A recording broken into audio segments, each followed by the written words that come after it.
poor boy's talent proves dreams to come true. The lights of the city always seemed far away to little Daniel. From his small village home, where the roof leaked during the rainy season and meals were often shared sparingly, he would look up at the night sky and wonder if life had more to offer than the daily struggle for survival.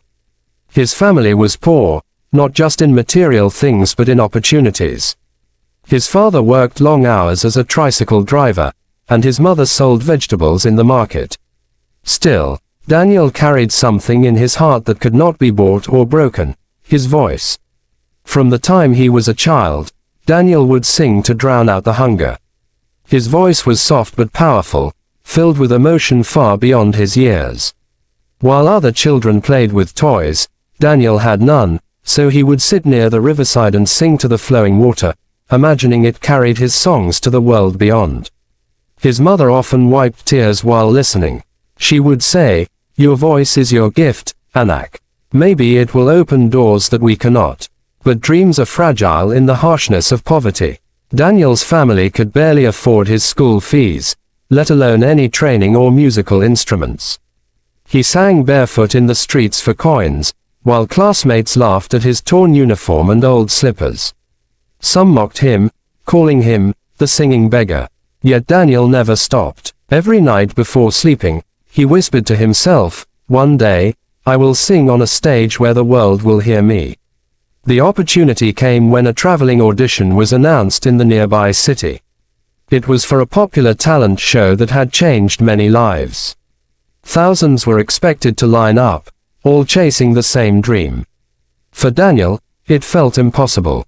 The entry fee was small for some but too much for his family. His mother quietly placed her earnings from the market into his hands and said, "Go, Anak. This is your chance. Don't think about the money.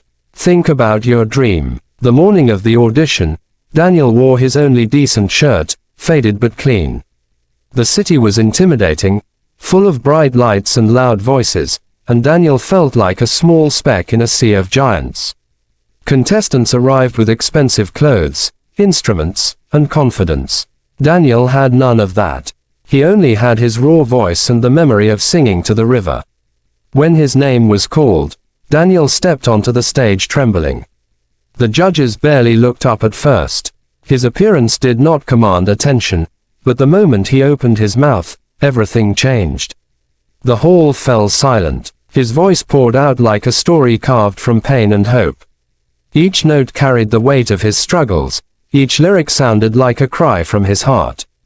People in the audience began to wipe their eyes. One of the judges leaned forward, stunned, and whispered, "This boy is singing from his soul." Halfway through his performance, the crowd stood up in applause. The judges, visibly moved, exchanged glances. When he finished, there was silence for a moment, followed by thunderous claps and cheers. Tears streamed down the face of one of the judges as she pressed the golden buzzer. Golden confetti rained down, and Daniel fell to his knees, overwhelmed. For the first time in his life, he felt seen. He felt valued. Backstage, reporters asked him, "How did you sing with such emotion?" Daniel simply said, "Because I know what it feels like to have nothing. Singing is all I have. It is my dream." His words spread quickly across social media, touching millions. People shared his story, calling him the boy who proved dreams are stronger than poverty. But his journey was not easy even after that moment. Fame brought attention, but also pressure. He struggled with self-doubt and the fear of failing the people who now believed in him. Some criticized him, saying his voice was not polished enough compared to trained singers. There were nights he cried, wondering if he truly belonged on the stage. But each time he remembered his mother's words, "Your voice is your gift." That reminder gave him strength to keep going. In the finals, Daniel stood once again before the nation. This time he was not the trembling boy in faded clothes but a young man with unshakable courage. His voice soared higher than ever before, filling the stage with both pain and hope. When he finished, the entire audience rose to their feet, and millions watching from home felt as though they too had been part of his journey. The judges declared him the winner. Daniel hugged his parents as tears streamed down their faces. For them, it was not just about victory. It was proof that dreams do come true, no matter how impossible they seem. Years later, Daniel would return to his village, not as the poor boy who once sang to the river, but as a symbol of hope. He built a small music school for children who, like him, had no means but had dreams burning inside their hearts. Standing before them, he told his story again, ending with the words, "I had nothing but a voice, and that voice carried me to my dream." Never stop believing in yourself, because dreams belong to those who dare to chase them. Answer: Daniel's journey became more than his own success. It became a message to the world, that poverty can steal many things, but it cannot steal talent, it cannot silence passion, and it cannot erase dreams. His story proved that no matter where you come from, no matter how impossible the road may seem, if you believe, work hard, and never give up, dreams do come true. The village where Daniel grew up was small, a place where everyone knew each other's names and secrets.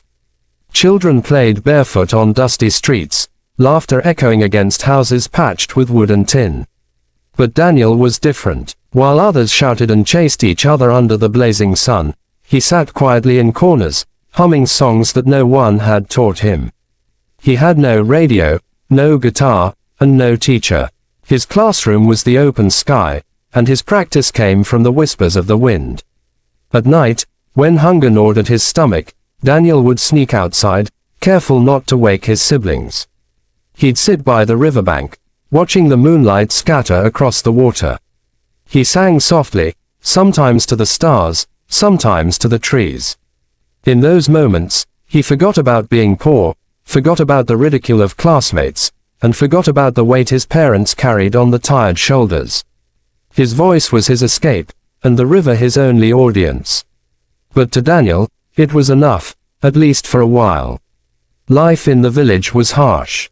His father's tricycle often broke down, leaving them with no income for days. His mother stretched every coin, sometimes skipping meals so the children could eat. Still, she never lost faith in Daniel's talent. When he sang at home, her tired face softened. She would whisper, "You don't know it yet, but God gave you this gift for a reason." Daniel clung to those words, even when others mocked him. At school, he was often the target of cruel laughter. His shoes were worn out, his notebooks half filled because he could not afford more paper. One afternoon during recess, a group of boys sneered as he sat under a tree, humming quietly. "Why don't you stop pretending to be a singer?" one of them said. "You'll never make it. You can't even buy lunch." Daniel felt the sting of their words, but he kept singing, louder this time, as if to drown their voices with his own. Years passed, and his voice grew stronger, more refined. He sang at local fiestas, small gatherings, and sometimes in front of neighbors. They began to notice something. This boy's voice carried emotion that even adults couldn't fake. It was raw, filled with pain, hope, and something unexplainable. But still, in the eyes of the world, he was just another poor boy. When the poster for the audition arrived, Daniel's heart raced. He stood staring at it outside the marketplace, reading the bold letters again and again: National Talent Show, Open Auditions. His hands shook as he folded the paper into his pocket. That night, over dinner of rice and dried fish, he hesitated before speaking. "Ma, Pa, there's an audition in the city. I want to try." His father sighed, weary from a long day. "Anak, we can't even afford the fare." Silence fell over the table until his mother placed her hand on his. "Let him try. Maybe this is the chance we prayed for." The next morning, she sold extra vegetables, saving every coin. She even pawned her only necklace, a gift from her late mother. With the money gathered, they had just enough for the bus fare and the audition fee. Daniel cried when he realized the sacrifice. "Ma, I'll make you proud. I promise." She hugged him tightly, whispering, "You already make me proud, Anak." The city overwhelmed Daniel. The towering buildings, the blaring horns, the endless flow of strangers, all of it was new. At the audition hall, the line stretched endlessly, filled with contestants wearing stylish clothes and carrying instruments. Daniel felt small, almost invisible. Some looked at him curiously, whispering among themselves. But Daniel held on to his mother's words like armor. When he finally stepped on stage, the bright lights blinded him. His knees trembled, and his palms sweated. One of the judges glanced at him impatiently, as if expecting another ordinary performance. "What will you sing?" she asked. Daniel's voice shook as he answered, "I will sing from my heart." The audience chuckled, but when the music started and Daniel opened his mouth, the room changed. His voice was pure, rising and falling like a story only he knew how to tell. Every note carried the hunger he endured, the tears of his mother, the laughter of the river nights. People leaned forward, captivated. The judges stared, their expressions softening as the boy sang with the power of someone far beyond his years. By the chorus, the audience was on their feet, clapping and crying. When he hit the final note, the hall erupted. One of the judges slammed the golden buzzer, and golden confetti rained down. Daniel fell to his knees, crying uncontrollably. He could not believe it. The same boy who sang to the river in the silence of night was now standing under lights brighter than he had ever seen, cheered by thousands. Backstage, reporters swarmed him. "How do you feel?" they asked. He could only whisper, "I feel like I am dreaming." His story spread like wildfire. Social media filled with clips of his performance, captioned with words like, hope, inspiration, and dreams to come true. People across the nation, rich and poor alike, felt connected to his journey. But with fame came pressure. The following rounds of the competition were tougher. He was now up against seasoned performers with training, costumes, and support. Daniel had none of that. He returned each night to his tiny shared room, practicing alone, his voice his only weapon. There were nights he broke down, overwhelmed by doubt. What if I am not good enough? What if this was just luck? He whispered to himself, but then he remembered the faces of his parents, their sacrifices, and the children back home who believed in him. He sang not for the prize but for them. That gave him strength. When the finals arrived, the pressure was immense. The stage was grander, the lights brighter, the crowd larger. Millions watched, from their homes. Daniel stood there, clutching the microphone, his heart pounding. Then he closed his eyes and began to sing. His voice filled the air, carrying not just music but a lifetime of struggles and dreams. It was no longer just a performance, it was his soul laid bare. When the last note faded, the silence was deafening for a moment. Then, the crowd roared louder than ever before. Tears streamed down the faces of the judges. They declared him the winner. Daniel's parents rushed to the stage, embracing him as confetti fell once more. His mother whispered in his ear, "See, Anak. Dreams to come true." Daniel's life changed overnight. He received contracts, invitations, and the chance to travel the world. But he never forgot where he came from. The first thing he did with his winnings was return to his village. He bought his parents a proper home and built a small music school where children could learn for free. "I don't want any child to feel like the dream is impossible just because they are poor," he said at the school's opening. Standing before the children, Daniel told his story once again. "I was once like you, with nothing but a dream. People laughed, doors closed, but I kept singing. And now I stand here, not because I am special, but because I never gave up. Remember this, your dream is stronger than your struggle. If I can do it, so can you." The applause that day was not from an audience in a theater but from children whose eyes sparkled with hope. Daniel smiled, knowing this was his true victory. Not the trophy, not the fame, but the chance to ignite belief in others. His story lived on, a reminder to the world that poverty may limit resources but it cannot silence dreams.